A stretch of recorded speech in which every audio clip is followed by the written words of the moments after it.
أعوذ بالله من الشيطان الرجيم بسم الله الرحمن الرحيم الحمد لله رب العالمين بارئ الخلائق أجمعين الحمد لأهله والصلاة على أهلها الصلاة والسلام على سيد الأنبياء والمرسلين العبد المؤيد الرسول المسدد المصطفى الأمجد الحبيب الأحمد النبي الأمي المكي المدني السراج المنير الكوكب الدري صاحب الوقار والسكينة المدفون بأرض مدينة سيدنا ونبينا وشفيع ذنوبنا وطبيب قلوبنا وحبيب نفوسنا ومولانا أبي القاسم محمد المصطفى وأهل بيته الأطيبين الأطهرين الأنجبين المعصومين المظلومين ولعنة الله على أعدائهم ومنكر فضائلهم وغاصب حقوقهم من يوم عداوتهم إلى الآن ومن الآن إلى قيام يوم الدين أما بعد فقد قال حق سبحانه وتعالى في القرآن بسم الله الرحمن الرحيم والتين والزيتون وطور سينين وهذا البلد الأمين لقد خلقنا الإنسان في أحسن تقويم ثم رددناه أسفل سافلين صلوات بھیجی خاندان فاطمہ کو.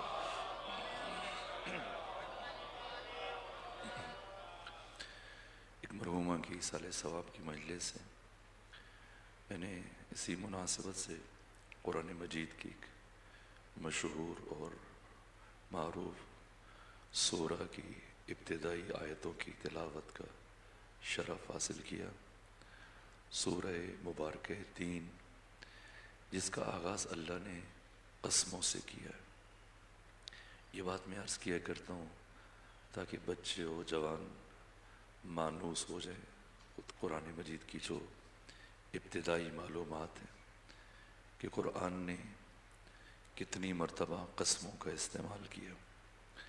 تو قرآن کی 70 سورتوں کے شروع میں کوئی بھی قسم نہیں ہے. باقی 44 سورتوں کے آغاز میں اللہ نے 118 قسمیں استعمال کی.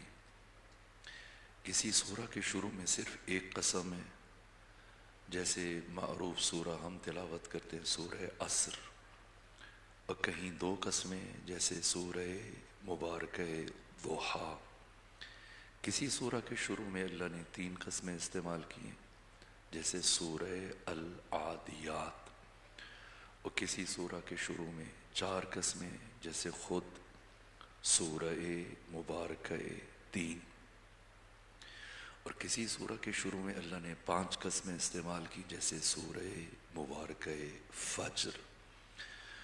اور سورہ فجر کے بعد پھر قرآن کا صرف ایک سورہ ہے جس میں اللہ نے اس سے بھی زیادہ قسمیں استعمال کی، اور یہ سورہ مبارکہ شمس جس میں اللہ نے 11 قسمیں استعمال کی. سورہ مبارکہ 3 کے آغاز میں 4 قسمیں فرمایا والتین والزیتون، مجھے درخت انجیر کی قسم، اور مجھے درخت زیتون کی قسم، اور طور سینین، اور مجھے طور سینا کی قسم. اور پھر فرمایا وَهَذَا الْبَلَدِ الْأَمِينَ، مجھے امن والے شہر مکہ کی قسم. اس سے پہلے کہ آگے بڑھیں خود یہ دیکھا جائے کہ اس کائنات میں لاتعداد درخت ہیں، انواع و اقسام کے درخت ہیں، اور ان سب میں سے حق تعالیٰ نے درخت انجیر کی قسم کیوں اٹھائی؟ کیا خصوصیت ہے اس درخت میں کہ جو باقی درختوں کو حاصل نہیں ہے، کہ سب کو چھوڑ کے اللہ نے پہلے مرحلے میں انجیر کے درخت کی قسم اٹھائی؟ تو جب ابو البشر آدم اور آپ کی زوجہ جناب حوا جنت میں اپنی برہنگی کا احساس ہوا اور ہر دو نے ضرورت ستر محسوس کی، حجاب کی ضرورت محسوس کی، تو اپنے اطراف و اکناف میں مسلسل دیکھنا شروع کیا، ڈھونڈنا شروع کیا، تو تتبع، تفحص اور چھان پھٹک کے بعد ہر دو کی نگاہ انتخاب جا کے رکی درخت انجیر پر۔ کیوں؟ اس لیے کہ اس درخت کے پتے نسبتاً بڑے تھے اور چوڑے تھے۔ زوج و زوجہ چلتے ہوئے آگے بڑھے، اس درخت کے پتوں کو توڑا، آپس میں جوڑا اور یہاں سے اپنے حجاب اور ستر کا اہتمام کیا۔ تو درخت انجیر تاریخ بشری میں اور تاریخ انسانی میں وہ درخت ہے کہ جس سے تہذیب انسانی کا آغاز ہوا اور جس سے تمدن بشری کا آغاز ہوا۔ اس لیے پروردگار نے پہلے مرحلے میں درخت انجیر کی قسم اٹھائی اور پھر فرمایا مجھے درخت زیتون کی قسم۔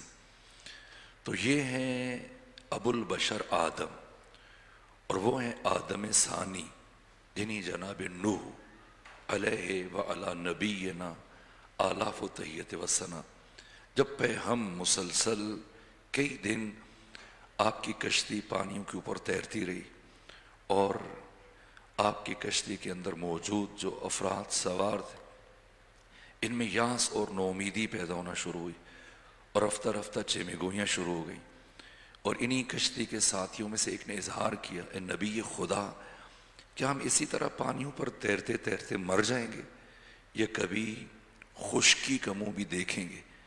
یہاں تک کہ جناب نوح نے کشتی کے اندر موجود پرندوں میں سے 4 کبوتروں کا انتخاب کیا اور انہیں مختلف اطراف میں روانہ کیا، اور کچھ فاصلہ زمانی طے ہونے کے بعد ان 4 میں سے ایک کبوتر جب پلٹا تو اپنی چونچ میں زیتون کے درخت کا پتا لے کے آیا۔ جناب نوح نے یہ پتا اپنے ہاتھ میں لیا اور اس کے بعد مسکرائے اور کشتی میں موجود افراد سے فرمایا کہ میں تمہیں زندگی کی بشارت دیتا ہوں، اگر یہ زیتون کے درخت کا پتا ہے اس کا مطلب یہ کہ اس درخت کا قد زیادہ بڑا نہیں ہوتا، تو ہم سطح زمین سے قریب ہو رہے ہیں اور پانی کم ہو رہا ہے اور ان قریب ہم اترنے میں کامیاب ہو جائیں گے۔ تو درخت انجیر کے بعد درخت زیتون وہ درخت ہے جو تاریخ بشر میں نوید حیات انسانی بنا، نوید حیات بشر بنا۔ اس لیے پروردگار دوسرے مرحلے میں درخت انجیر کی قسم اٹھا رہے اور پھر فرمایا وطور سینین، مجھے طور سینا کی قسم۔ کتنے پہاڑ ہیں دنیا میں؟ لا تعداد پہاڑ ہیں۔ سب کو چھوڑ کے پروردگار خاص اس پہاڑ کی قسم کیوں اٹھا رہے؟ کیا خصوصیت ہے؟ اس پہاڑ کی خصوصیت یہ ہے کہ پہ ہم مسلسل بغیر وقفے کے خدا سبحان اپنے ایک عبد کے ساتھ ہم کلام رہا، موسیٰ کلیم کے ساتھ، اور مسلسل 40 دن موسیٰ کلیم اس مقام پر رکے اور تورات کا نزول ہوتا رہا اور خدا موسیٰ کے ساتھ ہم کلام رہے۔ اس مسلسل وحی الہی کے نزول کے نتیجے میں اب یہ سرزمین اتنی مقدس ہوئی کہ اس کے بعد جب موسیٰ یہاں آتے تو خدا فرماتا یا موسیٰ فخلع نعلیک انک بالواد المقدس طویٰ، موسیٰ جوتے اتار دیجئے کہ آپ ایک مقدس وادی میں داخل ہو رہے ہیں. تو اس گھر کو اب یہ قداست حاصل ہوئی کہ اللہ اسے لائق قسم قرار دے رہا، اس مقام کو، اس پہاڑ کو. اور اس کے بعد چوتھی قسم فرمایا وَهَذَا الْبَلَدِ الْأَمِينَ، مجھے امن والے شہر، شہر مکہ کی قسم. مدینہ کی قسم نہیں اٹھائیے، بصرہ کی، کوفہ کی، دنیا کی کسی بھی دوسرے شہر کی پروردگار نے قسم نہیں اٹھائی، مکہ کی قسم اٹھائی. کیا خصوصیت ہے اس شہر کو جو باقی دنیا کے تمام شہروں سے اسے ممتاز قرار دیتی ہے، جس کی بنا پر اس شہر کو لائق قسم قرار دیا گیا؟ تو یہ قرآن ہے، جس سے متعلق امیر المومنین نے فرمایا کہ القرآن یفسر بعضہ بعضا، اس قرآن کا بعض حصہ بعض دوسرے حصے کی تفسیر بیان کرتا ہے. قرآن مفسر بھی ہے اور قرآن مفسر بھی ہے. خود قرآن اپنی تفسیر بیان کرتا ہے. یہاں پروردگار نے فرمایا کہ مجھے امن والے شہر، شہر مکہ کی قسم. اور سورہ بلد میں پروردگار نے اس کی تفسیر بیان کی کہ میں شہر مکہ کی قسم کیوں اٹھا رہا ہوں. فرمایا لا اقسم بہذا البلد، میں کبھی اس شہر مکہ کی قسم نہ اٹھاتا. پھر کیوں اٹھا رہا ہوں؟ وَأَنْتَ حِلٌّ بِهَذَا الْبَلَدِ، اس لیے اٹھا رہا ہوں کہ اے میرے مصطفیٰ، آپ یہاں رہتے ہیں، زندگی گزارتے ہیں، اس کی گلیوں میں چلتے ہیں، سانس لیتے ہیں، آپ کا مبارک وجود یہ سبب ہے کہ میں شہر مکہ کی قسم اٹھا رہا ہوں. تو ختمی مرتبہ تو مدینہ میں رہے، یہاں تک کہ آپ کی لحد مبارک بھی مدینہ میں بنی. پھر اللہ نے یہ کیوں نہیں فرمایا کہ مجھے مدینہ کی قسم؟ تو صرف ختمی مرتبت کی وجہ سے شہر مکہ کی قسم نہیں اٹھائی جا رہی، بلکہ سورہ بلد میں پروردگار نے فرمایا دو اور شخصیتیں بھی ہیں، جب وہ دو ختمی مرتبت کے ہمراہ شامل ہوتی ہیں تو ان تین کی وجہ سے یہ شہر لائق قسم قرار پا رہے. باقی تو کون ہے؟ اگر پروردگار نام لے لیتا تو قرآن کا حال بھی تورات اور انجیل اور زبور جیسا ہوتا، شاید بدل کر رکھ دیا جاتا. تو حق تعالی نے قرآن کو اپنی حکمت سے تحریف، تغیر، تبدل سے محفوظ رکھنا تھا، اس لیے بس اتنا فرما دیا لا اقسم بہذا البلد وانت حل بہذا البلد. اور پھر فرمایا ووالد وما ولد، ایک باپ اور ایک بیٹا. اب کون سا باپ ہے اور کون سا بیٹا ہے؟ کیا ابو لہب اور اس کا بیٹا ہے، ابو جہل اور اس کا بیٹا ہے، ابو سفیان اور اس کا بیٹا ہے، یا پھر کوئی اور ابو ہے اور اس کا بیٹا ہے؟ مجھے تو ابو طالب عمران اور آپ کے بیٹے علی کے کوئی اور اس لائق نظر نہیں آتا کہ وہ ختمی مرتبت کے ساتھ کھڑے ہو کر اس شہر کو لائق قسم بنا دے. تو مجھے امن والے شہر، شہر مکہ کی قسم. یہ پہلا مرحلہ ہے کہ پروردگار نے ان چار کی قسم کیوں اٹھائی. لیکن اب دوسری بات یہ کہ ان چار میں وہ منطقی ربط کیا ہے. ظاہر یہ میرا یا کسی بشر کا کلام نہیں، کلام خدا جس کا حرف حرف اعجاز ہے اور جس کے حرف حرف میں ایجاز ہے. تو پھر بظاہر ان قسموں میں ہمیں ربط معلوم نہیں ہوتا. پہلے پروردگار نے دو درختوں کی قسم اٹھائی، پھر ایک پہاڑ کی قسم اٹھائی، اور پھر ایک شہر کی قسم اٹھا دی. یہ بلاغت قرآنی کے خلاف ہے. بلاغت قرآنی کا تقاضا تھا یا تو اللہ چار درختوں کی قسم اٹھاتا، یا کوئی سے چار شہروں کی قسم اٹھاتا، یا کوئی سے چار پہاڑوں کی قسم اٹھاتا. پہلے دو درخت، پھر ایک پہاڑ، پھر ایک شہر. تو کیا ربط ہے؟ اب ناگزیر ہے کہ ہم ظاہر قرآن سے باطن کی طرف سفر کریں تاکہ یہ ربط معلوم ہو سکے. اس لیے کہ جس ہستی پر قرآن اترا ہے ختمی مرتبت، آپ نے اس قرآن کے تعارف میں یہ فرمایا کہ لہو ظاہر و بطن، اس قرآن کا ایک ظاہر ہے، اس کا ایک باطن ہے. ظاہرہ انیق، اس کا ظاہر بہت خوشنما ہے. وباطنہ عمیق، اس کا باطن بہت گہرا ہے. اور باطن اندر باطن. پھر فرمایا لہو نجوم، اس کے ستارے، وعلی نجوم ہی نجوم، ستاروں پر ستارے. قرآن کے معارف کا سلسلہ کہیں رکتا نہیں، مسلسل ہے اور لامحدود ہے. تو پھر ان 4 قسموں میں جو ربط ہے، اس کے لیے ناگزیر ہے کہ ہم ظاہر سے باطن کی طرف، چونکہ وقت کم ہے اور میں نے بات کے مراحل کی طرف بڑھنا ہے تو رک کر بس ایک جملہ عرض کروں کہ ظاہر تک محدود نہیں رہیں گے ورنہ ربط معلوم نہیں ہو پائے. اس لیے لازم ہے کہ باطن کی طرف سفر شروع کریں. تو بظاہر پروردگار درخت انجیر کی قسم اٹھا رہے، لیکن بباطن پروردگار عہد آدم کی طرف ذہن بشر کو متوجہ کر رہے. بظاہر پروردگار درخت زیتون کی قسم اٹھا رہے، لیکن بباطن پروردگار عقل بشر کو، فکر بشر کو اور شعور بشر کو اور ذہن انسانی کو عہد نوح کی طرف متوجہ کر رہے.